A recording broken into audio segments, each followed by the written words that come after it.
साथियों, महापुरुषों के विचार ज्यादा लोगों तक पहुंचने के लिए सोशल मीडिया जैसे फेसबुक, व्हाट्सएप पर शेयर कीजिए। साथियों, एनिहिलेशन ऑफ कास्ट, जाति प्रथा उन्मूलन और महात्मा गांधी को दिया गया उत्तर, इस पुस्तक के लेखक है डॉक्टर भीमराव अम्बेडकर। डॉक्टर भीमराव अम्बेडकर जी ने यह भाषण लाहौर जात पात तोड़क मंडल 1936 के वार्षिक सम्मेलन के लिए तैयार किया था, लेकिन यह भाषण जात पात तोड़क मंडल के स्वागत समिति ने इस आधार पर रद्द कर दिया था कि इस भाषण में व्यक्त विचार सम्मेलन के लिए असहनीय है। डॉक्टर भीमराव अम्बेडकर जी ने इस भाषण में दो परिशिष्ट जोड़े हैं। परिशिष्ट एक में हरिजन में उनके भाषण की समीक्षा के श्री गांधी द्वारा लिखे गए दो लेख और जात पात तोड़क मंडल के सदस्य श्री संतराम को लिखा गया पत्र संकलित है, और परिशिष्ट 2 में श्री गांधी के लेखों का उत्तर प्रकाशित किया है। सभी बुद्धिमान और वैचारिक साथियों का great Indian leaders unread book YouTube channel में स्वागत है। साथियों, सबसे पहले मैं सभी महापुरुषों को नमन करता हूँ। साथियों, आज के समय में हमारे लोग महापुरुषों की किताबें पढ़ते नहीं है। इसी वजह से उन्हें सही गलत, दोस्त और दुश्मन की पहचान नहीं होती, लेकिन हमारे लोगों को सही इतिहास मालूम होना चाहिए। यही सोचकर मैंने यह प्रयास किया और मैं सफल भी हुआ। साथियों, अब आपको किताब पढ़ना नहीं है, महापुरुषों की किताब में क्या लिखा है सिर्फ सुनना है और देखना है। आप सब मेरे इस कार्य में सहयोग करेंगे, ऐसी मैं आशा करता हूँ।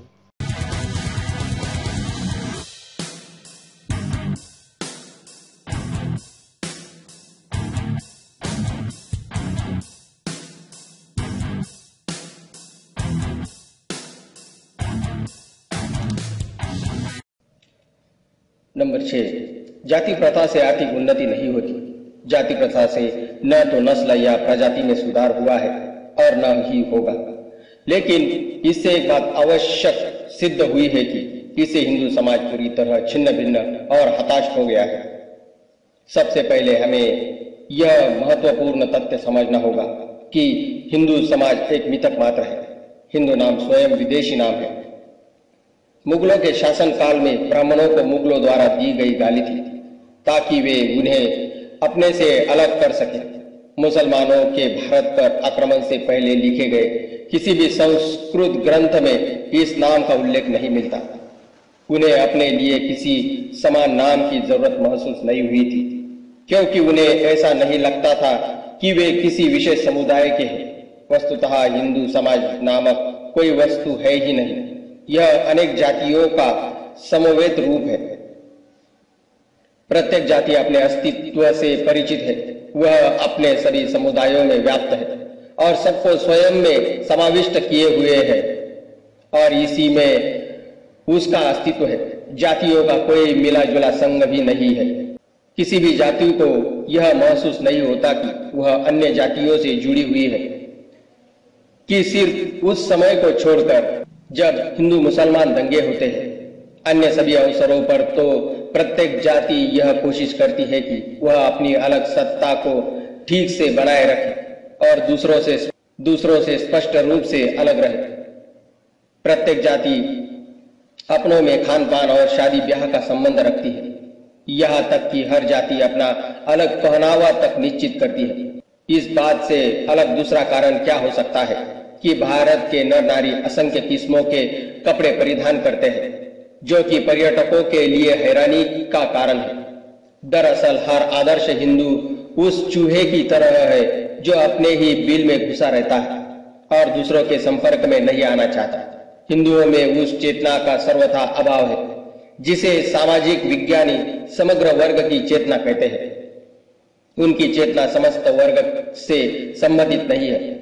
हर किसी हिंदू में जो चेतना पाई जाती है वह उसकी अपनी ही जाति के बारे में होती है। किसी कारण भारतीयों की देशभक्ति की भावना उन्हें यह मानने की अनुमति नहीं देती कि वे एक राष्ट्र नहीं है अथवा वह विभिन्न समुदायों का मात्र एक अव्यवस्थित समूह है। वे इस पर आग्रह करते हैं कि ऊपर से अलग अलग दिखने वाली हमारी जनता में एक मूलभूत एकता है जो हिंदुओं के जीवन की विशेषता है। क्योंकि उनकी आदतों, प्रथाओं, विश्वासों और विचारों में एक रूपता है जो भारत में सर्वत्र दृष्टिगत होती है। इसमें संदेह नहीं कि उनमें स्वभाव, रीति रिवाजों, धारणाओं और विचारों में समानता है, लेकिन इससे यह निष्कर्ष निकाल लेना स्वीकार्य नहीं लेगा कि हिंदू जनता को हिंदू समाज की स्थिति प्राप्त है। ऐसा मान लेने का अर्थ है समाज रचना के अपरिहार्य तत्वों को सही रूप में न समझना। केवल भौतिक दृष्टि से पास रहने के कारण लोगों को उस व्यक्ति से अधिक समाज का सदस्य नहीं रहता है। केवल भौतिक दृष्टि से पास रहने के कारण लोगों को उस व्यक्ति से अधिक समाज की संज्ञा नहीं दी जा सकती जो अपने समाज से मिलो दूर रहने पर अपने समाज का सदस्य नहीं रहता है। दूसरी बात यह है कि केवल आदतों, रीति रिवाजों, धारणाओं और विचारों की समानता होने से ही व्यक्तियों को समाज नहीं कहा जा सकता। चीजें भौतिक रूप से एक से दूसरे व्यक्ति के पास पहुंच सकती है, जैसे ईंटें। इसी तरह एक समुदाय की आदतें, रीति रिवाज, धारणाएं और विचार भी दूसरे समुदाय द्वारा अपनाए जा सकते हैं और इस तरह दोनों समुदायों में समानता प्रतीत होती है। संस्कृति विकीर्ण होकर फैलती है और इसी कारण पास न रहते हुए भी अनेक आदिम जातियों की आदतों, रीति रिवाजों, धारणाओं और विचारों में समानता दिखाई देती है। लेकिन कोई यह नहीं कह सकता क्योंकि इस आदिम जातियों में समानता है, इसलिए उनका एक समाज का निर्माण करते हैं, क्योंकि वे समान रूप से व्यवहार करते हैं। व्यवहार में समभाव रूप में अपनाने का एकमात्र उपाय यही है कि सभी का एक दूसरे से पूरा संपर्क रहे।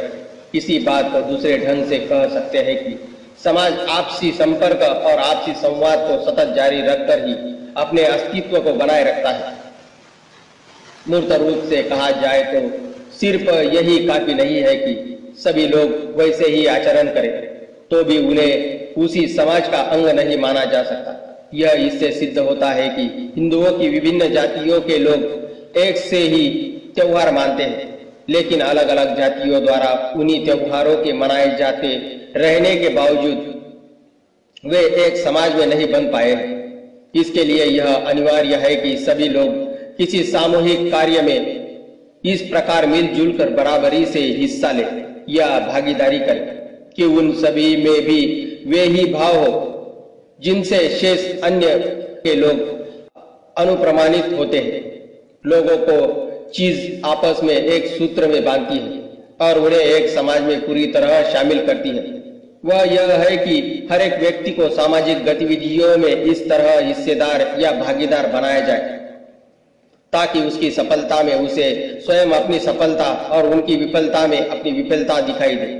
जाति प्रथा इस प्रकार की सामूहिक गतिविधियों का आयोजन नहीं होने देती और सामूहिक गतिविधियों को इस प्रकार वर्तित करके ही उसने हिंदुओं को एक ऐसे समाज के रूप में उभरने से रोका है जिसमें सभी समुदाय एक होकर जिए और उनमें एक ही चेतना व्याप्त हो जाए। 7. हिंदू लोग प्राय यह शिकायत करते हैं कि समाज में अलग से असामाजिक तत्वों का कोई दल है जो असामाजिक बुराइयों या भावना का कारण है, लेकिन वे अपनी सुविधा के लिए यह भूल जाते हैं यह असामाजिक भावना उनकी अपनी जाति प्रथा का ही सबसे घृणित पक्ष है। एक जाति के लोग आनंद लेकर ऐसे गीत गाते हैं जिनमें दूसरी जाति के प्रति नफरत छिपी रहती है। पिछले विश्व युद्ध में जर्मन लोगों ने भी अंग्रेजों के विरुद्ध ऐसे ही अपमान भरे गीत गाए थे।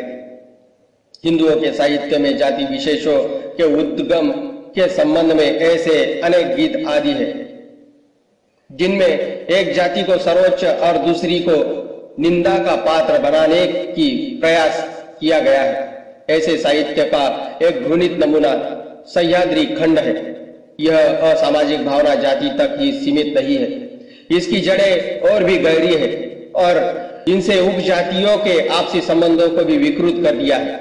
मेरे अपने प्रांत में स्वयं ब्राह्मणों की ही अनेक उप शाखाएं हैं, जैसे गोलक ब्राह्मण, देवरूप ब्राह्मण, कराड़ ब्राह्मण, पाल्च ब्राह्मण और चित्तावन ब्राह्मण।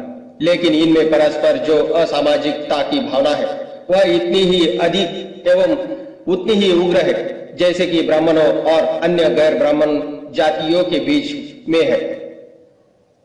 लेकिन इसमें कोई विचित्रता नहीं है। जब भी कोई समुदाय अपने स्वार्थ से प्रेरित हो जाता है तो उसमें असामाजिकता की भावना उत्पन्न हो जाती है। इसके कारण वह समुदाय अन्य समुदायों से पूरा संवाद और संपर्क करना बंद कर देता है, क्योंकि वह अपने स्वार्थ की सुरक्षा करना ही अपना उद्देश्य मानकर बैठता है। यह असामाजिक भावना अर्थात अपने स्वार्थ की रक्षा की भावना ही विभिन्न जातियों के एक दूसरे से अलग होने का एक वैसा ही विशिष्ट लक्षण है जैसा कि अलग अलग राष्ट्रों का। ब्राह्मणों का मुख्य उद्देश्य यह है कि गैर ब्राह्मणों के विरुद्ध अपने स्वार्थ की रक्षा करे। इसलिए हिंदू समुदाय विभिन्न जातियों का एक संग्रह मात्र नहीं है, बल्कि वह शत्रुओं का समुदाय है। उसका हर विरोधी वर्ग स्वयं अपने लिए और अपने स्वार्थपूर्ण उद्देश्य की पूर्ति के लिए ही जीवित रहना चाहता है। इस जाति प्रथा का एक और निंदनीय पक्ष भी है। अंग्रेजों के पूर्वजों ने वॉर ऑफ द रोजेस और क्रॉमवेलियन वॉर से एक पक्ष की ओर या दूसरे पक्ष की ओर से युद्ध में भाग लिया था। लेकिन जिन लोगों ने इनमें से किसी एक के पक्ष में युद्ध में भाग लिया, उनके आज के वंशज दूसरे पक्ष की ओर से भाग लेने वालों के वंशजों के विरुद्ध किसी प्रकार की बदले की भावना नहीं रखते। वे इस आपसी लड़ाई को भूल चुके हैं। लेकिन आजकल के गैर ब्राह्मण आजकल के ब्राह्मणों को इसलिए क्षमा नहीं कर पा रहे हैं क्योंकि उनके पूर्वजों ने शिवाजी का अपमान किया था। इस तरह आजकल के कायस्थ भी आजकल के ब्राह्मणों को इसलिए माफ नहीं कर रहे हैं क्योंकि ब्राह्मणों के पूर्वजों ने उनके पूर्वजों के पूर्वजों का अपमान किया था। अंग्रेजों और भारतीयों में ऐसा अंतर क्यों? स्पष्ट है कि यह जाति प्रथा के कारण ही है। विभिन्न जातियों के होने के कारण और जातिगत चेतना के कारण ही विभिन्न जातियों के आपस में अतीत के विरोध भुलाए नहीं जा सके हैं और इसी कारण जातियों में एकात्मता नहीं आ पाई है। 8.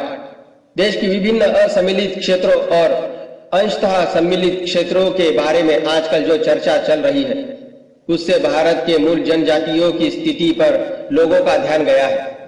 इन जातियों के लोगों की संख्या कम से कम लगभग 1,30,00,000 होगी। यदि हम इस प्रश्न को छोड़ दें कि नए संविधान में उन्हें सम्मिलित न करना सही है कि हमारी सभ्यता हजारों वर्ष पुरानी है, ये मूल आदिम जातियां इसी पुरानी असभ्य स्थिति में रही है। न केवल वे असभ्य स्थिति में है बल्कि कुछ जातियों के काम धंधे भी इसी प्रकार के हैं कि उन सबको आपराधिक जातियों में वर्गीकृत कर दिया गया है।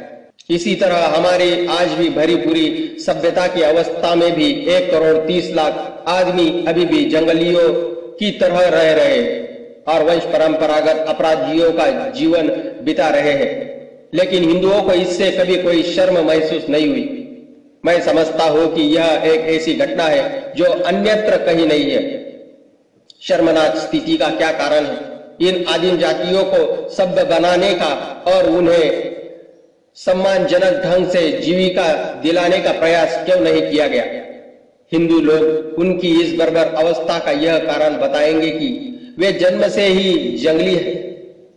वे यह कभी नहीं मानेंगे कि ये आदिम जातियां इस कारण जंगली की जंगली रह गई क्योंकि हिंदू लोगों ने उन्हें सभ्य बनाने, उन्हें चिकित्सीय सहायता देने, उन्हें सुधारने और उन्हें अच्छा नागरिक बनाने का कोई प्रयास ही नहीं किया। अब मान ले कि कोई हिंदू भी इन मूल निवासियों के लिए वह सब कुछ करना चाहता है जो ईसाई प्रचारक कर रहा है, तो क्या वह वैसा कर पाता? मैं कहता हूं नहीं। मूल निवासियों को सभ्य बनाने का आशय होगा अपने ही लोगों की तरह उन्हें अपना बनाना, उनके बीच जाकर रहना और उनके बीच बंधुता की भावना विकसित करने की कोशिश करते रहना। किसी हिंदू के लिए ऐसा करना कैसे संभव है? उसकी पूरी जिंदगी अपनी जाति को बनाए रखने की भरकस कोशिश तक ही सीमित है। जाति ही उसकी वह अमूल्य निधि है जिसकी उसे हर कीमत पर रक्षा करनी है। उसे यह कभी सहन नहीं हो सकता कि वह उस निधि को उन मूल आदिम जातियों से संपर्क करने में गंवा दे जिन्हें वैदिक काल से ही नीचे अनार्यों का अंश माना जाता रहा है। ऐसा नहीं है कि हिंदुओं को पतित मानवता के उत्थान की कर्तव्य भावना सिखाई ही नहीं जा सकती, लेकिन कठिनाई यह है कि चाहे उनमें कितनी ही कर्तव्य भावना, उन पर हमेशा विजय पा लेगी। इसलिए जाति ही वह मुख्य स्पष्टीकरण है जिसके कारण हिंदुओं ने स्वयं सभ्य हो जाने के बावजूद जंगली जातियों को जंगली ही बने रहने दिया है, और इसमें उन्हें न तो लज्जा का अनुभव होता है, न ही बुरा लगता है और न कोई पश्चाताप होता है। हिंदू यह नहीं समझ पाए हैं कि इन मूल निवासियों से उन्हें कभी भी खतरा हो सकता है। अगर ये जंगली लोग जंगली बने रहे तो शायद उनसे हिंदुओं को कोई खतरा न हो, लेकिन अगर गैर हिंदू उन्हें अपना ले और अपने धर्म में उनका धर्म परिवर्तन कर ले तो हिंदुओं के शत्रुओं की संख्या बढ़ जाएगी। अगर ऐसा हुआ तो उसका कारण स्वयं हिंदू लोग और उनकी जाति प्रथा होगी। 9. हिंदुओं ने न केवल जातियों को सभ्य बनाने का मानवतावादी कार्य करने का कोई प्रयास नहीं किया, बल्कि ऊंची जाति वाले हिंदुओं ने जानबूझकर हिंदू समाज की निचली जातियों को ऊंची जाति के सांस्कृतिक स्तर तक ऊपर उठने की मोहलत नहीं दी। मैं उसके 2 उदाहरण देता हूं। एक है सुनार समुदाय जाति और दूसरा पाठारे प्रभु समुदाय। ये दोनों ही समुदाय महाराष्ट्र में काफी मशहूर है। ये दोनों ही समुदाय ब्राह्मणों के तौर तरीकों और आदतों को अपनाने की कोशिश करते हुए अपनी सामाजिक हैसियत बढ़ाने का प्रयास कर रहे थे। शेष अन्य समुदाय भी ऐसा ही करते थे।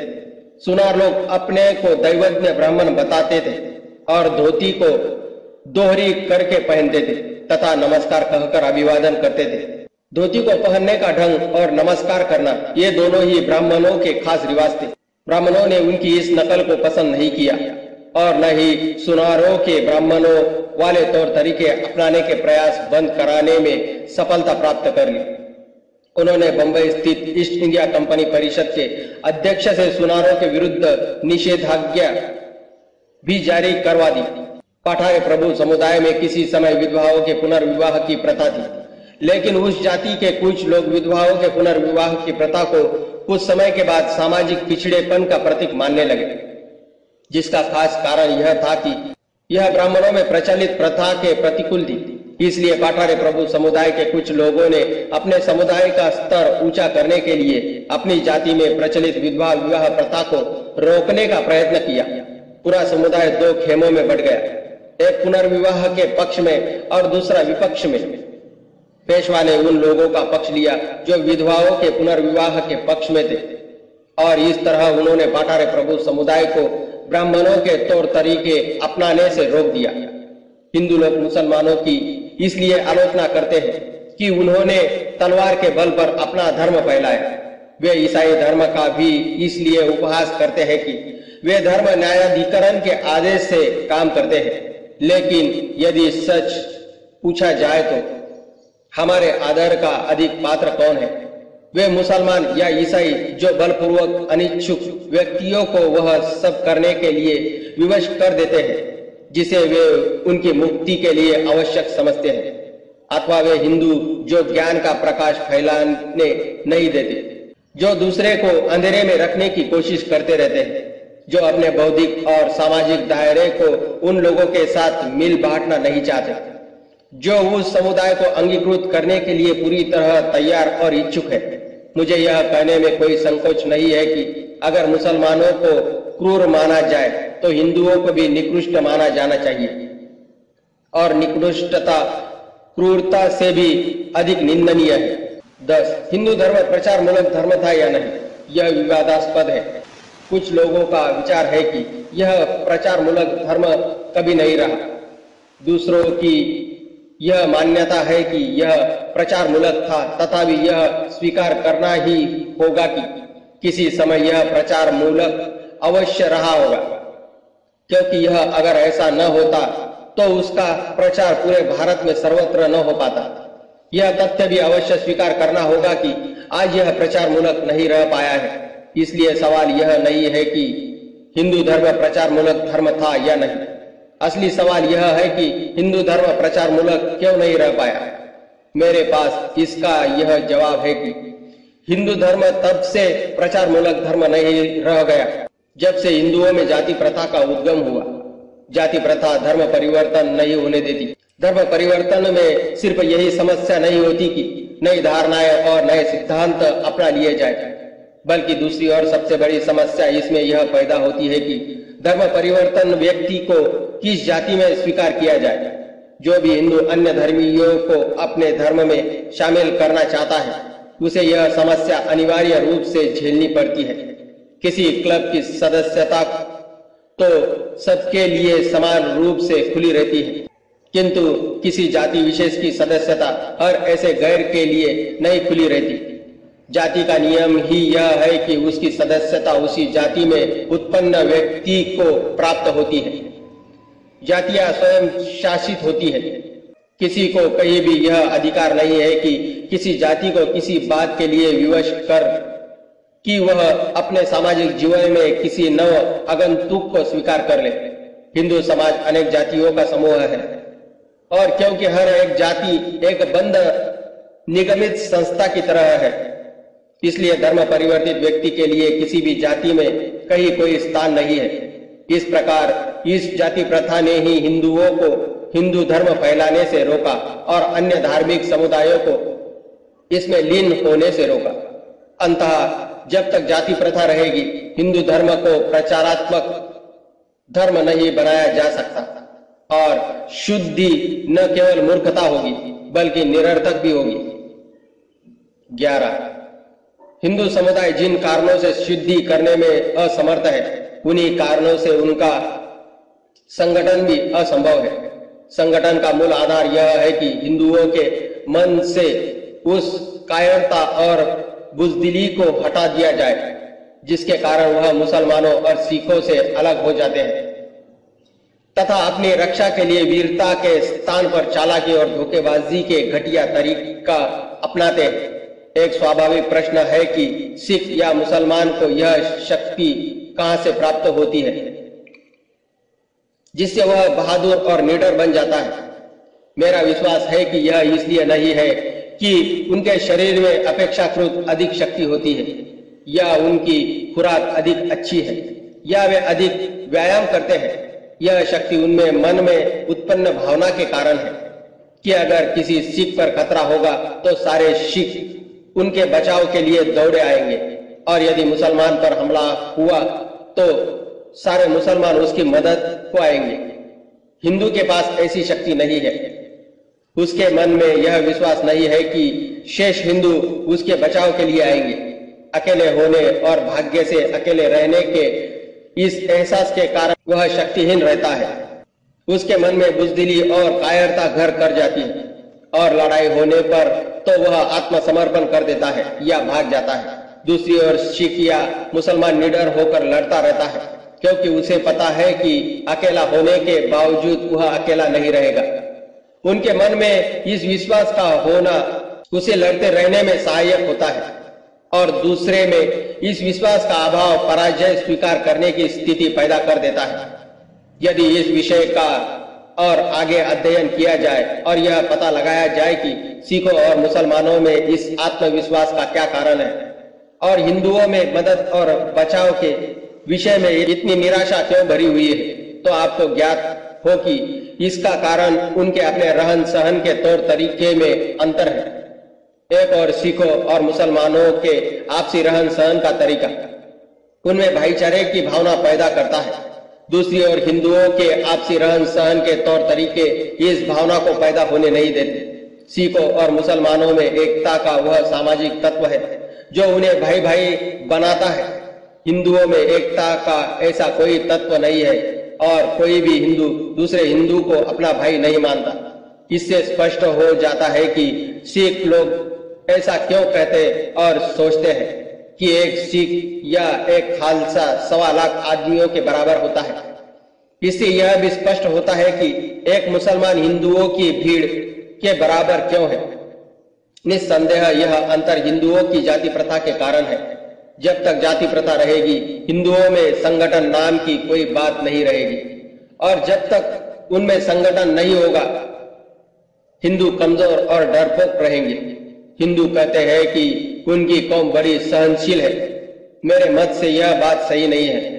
अनेक अवसरों पर यदि उनको असहनीय देखा जा सकता है और कुछ अवसरों पर उनमें सहनशीलता देखी जाती है, तो उसका कारण यह है कि या तो वे विरोध करने में अत्यधिक अशक्त है या पूरी तरह उदासीन है। हिंदुओं की यह उदासीनता इस कदर उनकी आदत का हिस्सा बन चुकी है कि हिंदू किसी अपमान या अन्याय को बुज़दिल बनकर सहता रहेगा।